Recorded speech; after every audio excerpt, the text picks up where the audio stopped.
Now before we get into the video, I do want to say a massive thank you to today's video sponsors, and once again that is JerseyFIFA.com. They really do help keep the content on this channel going, and they even sent me a free shirt which you can see on screen here. And as you can see, I got the new Manchester United home kit, and genuinely the kit really is top quality. I highly recommend their product. So make sure to get in a link in the description down below, and now if you use code JerseyFIFA at checkout, you'll get 10% off your order. You get a great football shirt, and you help support the channel, which I really do appreciate massively. Hey guys, welcome back to the AJ Analysis channel, where today we have our first coverage of the World Cup. First World Cup game, England versus Iran. A game which ended 6-2 to England. If you had predicted that result, I would be very surprised. But today I want to get into the tactics behind it. And the first thing to talk about is how Gareth Southgate set England up, because I think he set them up in a slightly different way to what we were expecting. So before the tournament, I think we were expecting a bit of a 3-4-3. However, around 24 hours ago now, it was leaked that this would be England's starting 11. So the question then was, is it 4-2-3-1 or is it the 4-3-3? England have typically used a 4-2-3-1 in the past with Mason Mount as a number 10.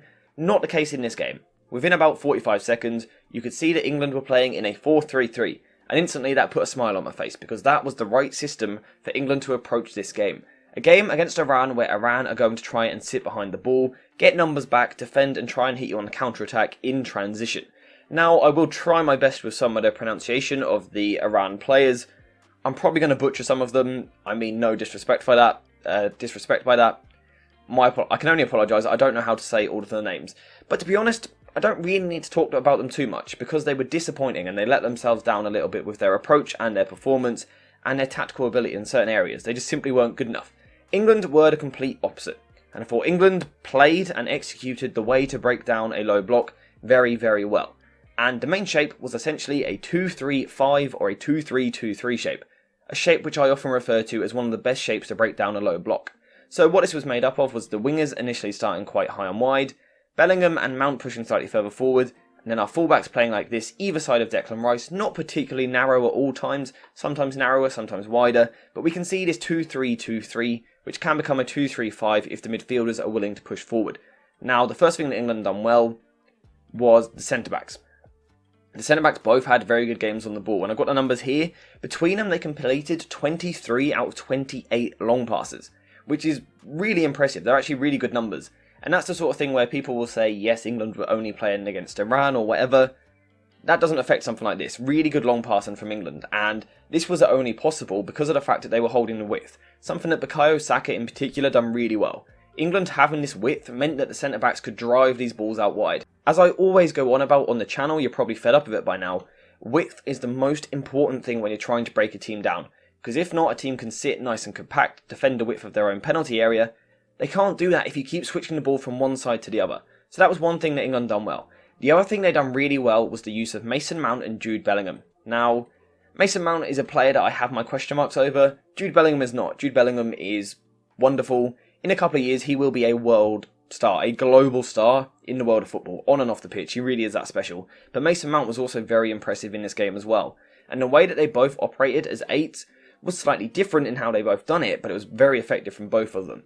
In Jude Bellingham, you've got a player who wants to get the ball in these areas and drive forward with the ball, take players on, knock them out of his way, sometimes showing off bits of skill, but particularly protecting the ball really well. I expected that from him.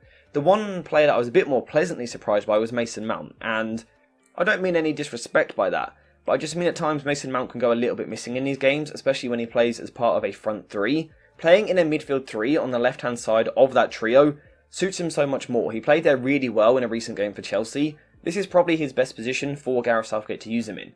And it's because of his ability to drop a shoulder, to get the ball and let it roll across his body, drawing a defender in and then going past the defender. He done it really well in this game. And what it done was it allowed England to constantly get forward into these areas. Now again, people will use the argument that it was only Iran, right? First of all, Iran are decent, don't be disrespectful towards Iran, but also, we've seen England struggle in these types of games before. If we go back 6 years, for example, the game against Iceland. But even if we go back just a couple of years, or a year and a half to the Euros, the game against Scotland. Now, the quality is slightly different, but still, England's ability to progress the ball and maintain attacks was just so much better. From here, I then really liked a lot of the interplay that we saw, and I thought the wingers were important in this.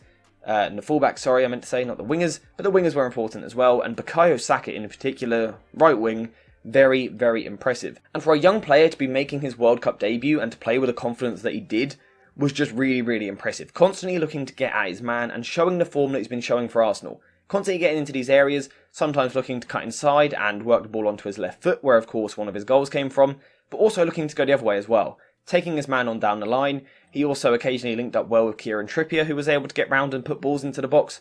Overall, the play was really nice down this right-hand side. Down the left-hand side, I didn't think we saw quite as much from Raheem Sterling, but that was just because of the areas he was drifting into. This number 8 for Iran was quite aggressive in the way that he defended, which kind of restricted Sterling's ability to get on the ball as well, but what it did do was leave space for Luke Shaw on the overlap, and again, I was speaking about it before the tournament, the quality that England have from deliveries from fullback is probably the best in the tournament, and we saw it from Luke Shaw for Jude Bellingham's goal, crossing it into the box, Jude Bellingham headering it in. It's just quality play all round. I think it's also important that we talk about Harry Kane's performance as well. Now, people will look at the fact that England scored 6 goals, Kane didn't score a goal and he didn't really have any chances and say, does that mean he went missing in this game or didn't play very well? No, not the case in my opinion. Now, I thought it was very, very important to the way that England played. Now, one thing that he really benefited from, and something that England haven't had in the past, is the movement of Jude Bellingham. So if we say, for example, when Calvin Phillips plays this role, I know it says Bellingham, but just imagine it's Calvin Phillips. When Kane drops in, we also see Calvin Phillips still sitting in this area, which then means in terms of the opposition centre-backs, they're unoccupied, they've got nothing to do, which makes it really easy to defend. When Bellingham plays, whether Kane's dropped out wide or dropped into the centre, Bellingham looks to get past him, make runs past him into the box, and that just makes it so much better. So even if you have a player dropping deep, Kane can drop deep, get turn on the ball, get time on the ball and turn. England still have a player advanced areas, Jude Bellingham. That is of course what we saw for his goal, him getting into the box, Luke Shaw crossing the ball, Jude Bellingham heading it into the back of the net. It's something which Calvin Phillips doesn't really offer. But we also saw it in one of the other goals as well. He kind of drove forward with the ball, played the ball wide to Harry Kane, who then crossed it to Sterling. But it came from Jude Bellingham turning and driving with the ball, but then also having a willingness to get in the box. Yes, it was Sterling that actually got the goal, but Jude Bellingham was just behind him ready to tap it in. It's making those runs when Kane leaves his position, and it worked really nicely. I think going into this game, it always felt that like if England get the first couple of goals, they would probably go on to do quite well and probably win the game reasonably comfortably. But I think the way in which they were able to do it and the way in which Iran collapsed caught me by surprise a little bit, because Iran were really poor in the second half especially, from a structural point of view. Now at this point in the game, England had massively lowered the tempo. Is that something Southgate will be pleased with? I'm not sure. Maybe it was an instruction to try and protect yourself a little bit. Maybe it was just the players dropping the tempo a little bit, which does naturally happen when you're winning. I weren't too happy with that, but it actually kind of still helped England, because it meant that Iran sensed that they could kind of get into the game, and they started changing their pressing structure a little bit, kind of moved into a bit more of a 5-3-2, but they still didn't put pressure on the centre-backs, which meant you kind of had 2 players here, standing and looking at the centre-backs, and then either Declan Rice or Jude Bellingham would drop in between in these lines here, allow the centre-backs to play forward. Again, just really easy progression for England, like that. And then we had Harry Kane dropping in between the lines, and his all-round game, acting as kind of a false 9 or a deep-lying forward at times, whatever you want to call it, was absolutely brilliant. In terms of the stats at the end of the game, he didn't get the goal, he didn't have loads of shots, so people might assume it was a poor performance. I thought his all-round game was absolutely incredible. Some of the flicked passes he was playing, the ball in behind Sterling on one occasion, a good ball to Rashford. All round, just some of the quick interlinking play that he was doing was absolutely brilliant, and it really suited England once they were ahead. Iran coming out, trying to press them a bit more, leaving these gaps in behind from where we know Harry Kane is deadly. We see it week in, week out for Spurs with Heung-min Son. It was no different in this game with Sterling this side, Saka this side, but then eventually Rashford on one side. We saw Grealish in a similar position before Harry Kane and got a well-deserved rest. Overall, England were just very impressive, and what they done on the ball going forward, they looked really good. They put in almost the perfect display of how you break down a low block. You stretch the pitch, make it nice and big, get players forward, get those fullbacks interlinking with the wingers, but also the midfielders progressing the ball really well. Harry Kane linking the play, and then the wingers trying to do that bit of magic. It all worked pretty nicely. And I think Gareth Southgate deserves a lot of credit for that. He set the team up pretty much just right to get the 3 points in this game. Now, whilst we've been talking about the positives so far, I do think it's important to highlight the downside as well, because there were a couple of things that Southgate will have been a little bit concerned about, and a couple of things that I was personally concerned about. And even when England were winning 3-0 at the time, the doubt was still there. There was something not quite right in England's setup, so I just want to talk about that in a second.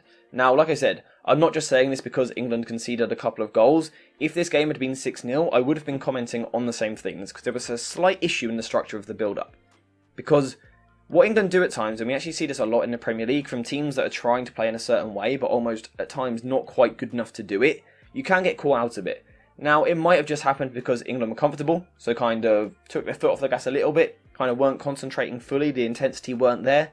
That might be the reason for it, but there were just one or two situations where England would build the ball up in these areas and push the fullbacks really high quite early. And what it just means that if you lose the ball anywhere in this area here, which England did on a couple of occasions with loose passes when Iran midfielders were pouncing, it leaves England really vulnerable. John Stones, not very quick, but also not very aggressive in the way that he defends. We know that Harry Maguire is quite slow. Luke Shaw at left back is notoriously quite late for getting back into position and kind of covering background. And Trippier also is by no means blessed with pace. And what it did mean was that there were a couple of occasions where England lost the ball in this area and Iran could then transition, and England just had a lack of recovery pace to deal with that. Now, someone like Kyle Walker could come into the team and address that potentially in future games, but I think it's just something to keep an eye on. It's not a massive issue. I'm not saying England were horribly set up defensively or that we should look at this as a bad performance, because at the end of the day, England won 6-2.